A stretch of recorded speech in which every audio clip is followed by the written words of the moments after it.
Tēnā koutou katoa. Welcome to this week's Friday Live on what is nearly the end of our first week of our new normal in isolation. So I thought I'd check in, see how you're all going. Feel free to drop some comments below.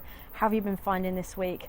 What has been great about it? What's been driving you crazy about it? What are your top tips as well? Because there's a lot of that flying around at the moment. I think for me, I've settled in quite well. I feel a little bit guilty admitting that I actually quite enjoy this kind of I've just found I enjoy the bubble that I'm in with my family. I enjoy the permission to stay home, slow down, not do so much. So I've been counting my blessings this week, as well as obviously adjusting. I have realised today that I'm wearing the same comfy pants that I've been in most of the week, so that probably needs to change. But my family and I, we've cooked some beautiful meals together. We've done our yoga classes online. We've sat in the garden in the sun, taken the dogs for walks, and I've had lots of Zoom connections with people I wouldn't have ordinarily chatted with this week. So there's a lot to be thankful for. And I do believe that there will be some positives that come out of this, you know, along with the stuff that we're noticing around climate change, extended or increased time with our families. But it isn't going to be easy for everybody. I get that, particularly if you're out of routine, if you're struggling to entertain the kids. I was chatting to a friend earlier this week who has implemented some new house rules for her teens around acts of service, family exercise, and also solitude as well, so that everybody gets a bit of space by themselves and is undisturbed.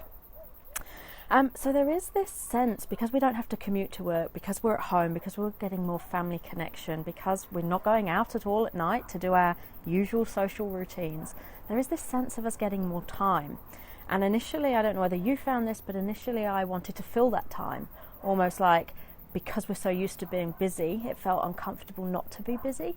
And so I looked for things I could do, webinars I could join and things like that, conversations I could have. And I guess that's us reaching out to connect in these times of isolation. But after reflecting and starting to enjoy this slowing down, I'd really encourage you to use this next month as, rather than what can I do and how do I fill the void, just use this next month to enjoy the downtime, the slowing down, the less busy. Because once we come out the other end of this, life will return to normal and we will get busy again. So enjoy the opportunity to stay home and not be busy, even though it might be an enforced opportunity. Another thing that has come to mind this week has been self-care, because I don't know about you, but for me, my usual self-care routine has kind of been turned upside down with being asked to stay at home. So things like going to the gym, going to the sauna, going to yoga classes. And while some of that can move online, there's stuff that we're missing that we need to substitute for our own self-care. So there's a lot of advice and guidance flying around out there at the moment. So I've actually created a page on my website that brings the best of all this information together. So really cool exercise apps, meditation apps. My yoga teacher is doing her classes online. Advice from the Mental Health Foundation. I've actually put all of those resources in one place on my page, and I'll pop the link to that in this live so that you can access it. And pretty much it's a page you can go to and think, what is it I need right now in light of how our lives have changed and our current situation? What is it I need right now? And hopefully there's an icon on that page that will help you. And obviously on there as well is the link to my resilience course, which has been made free for everyone to access for the next month. So what's important to you for your self-care? Are you still getting exercise and walks despite the social isolation? Are you getting enough space? You know, we're all of a sudden, no matter how much we love them, we're all of a sudden thrust into the same space as our family 24/7. So are you getting enough space and solitude? Are there times of the day or places in your house that you can go and be undisturbed? And what about your structure? You know, a lot of us are working from home now, so it blurs the lines between our work life and our home life slightly more. It also means our routines might be interrupted. I've worked from home for the last 5 years full time. I like it, but not everybody does. So I've actually put together a 2-page guide on working from home, on looking after ourselves, our self-care during isolation, that again I'll pop in the comments to this live so you can have a look at those. But just to kind of leave you with a few top tips in that space for anyone that might be struggling to adjust to the new normal, particularly if you're working from home and you've got a lot of family at home. I find it really useful to keep to a routine. So it is really tempting to sleep in, to stay in our pajamas, to do all of those things. But I find it really helpful still to get up, have your routine. So I still do my daily meditation practice, walk the dog, and then have breakfast, have a shower, get changed, clean clothes every day, even though they might still be my comfy pants. Setting up an office. So I go to the office even though it's in the next room, and I leave the office at the end of the workday. Difference, of course, now is that my commute is about 3 seconds long as I come out of the office into the lounge. So having an office allows you to separate work and life still, even if your office is a certain space on your dining table that you don't use for anything else.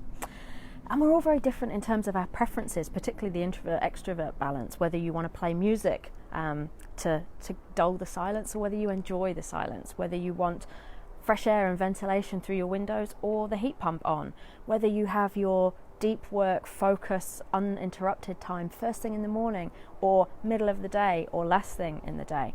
The great thing about working from home is that all of a sudden we get the freedom, or more freedom, to decide how we work, how we structure our days, and what we do and what works for us. And an important part of that is making sure we take the same breaks. So go sit on the sofa and have your morning and afternoon tea. Get out in the garden and eat your lunch. And have some playtime, particularly if you've got kids and pets at home. Schedule some time in the afternoon where you just do a bit of play, because that will help you creatively as well with what you're doing work-wise. And of course, connecting is important, probably more so now. I've seen a lot of people reach out more for social connection as we are on this enforced isolation.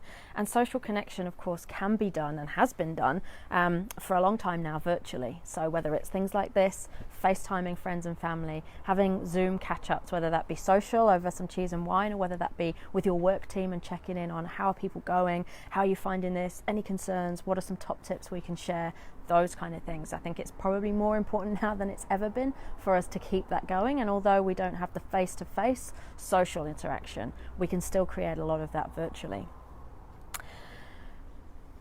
And last but not least, try and keep it as normal as possible. So for me, I'm still doing my yoga classes, but they're via Zoom, not in the studio. I've still got my meditation routine. We're still walking the dog. We're still cooking meals and eating when we normally do. So trying to keep it as normal as possible, whilst also enjoying what I'm kind of calling an enforced retreat, an enforced rest, where we get an opportunity this next month to have a bit of downtime and to spend more time together as a family. Remember that today is Friday, so log off. And don't work over your weekend. I hope you have a fabulous weekend, and I hope you're adjusting well. Please feel free to comment below with what you're struggling with, what you really enjoyed, and some top tips that you'd like to share with others. Hope that's been useful. I'll pop the links I suggested in there too. Otherwise, have a fabulous weekend. Ka kite ana.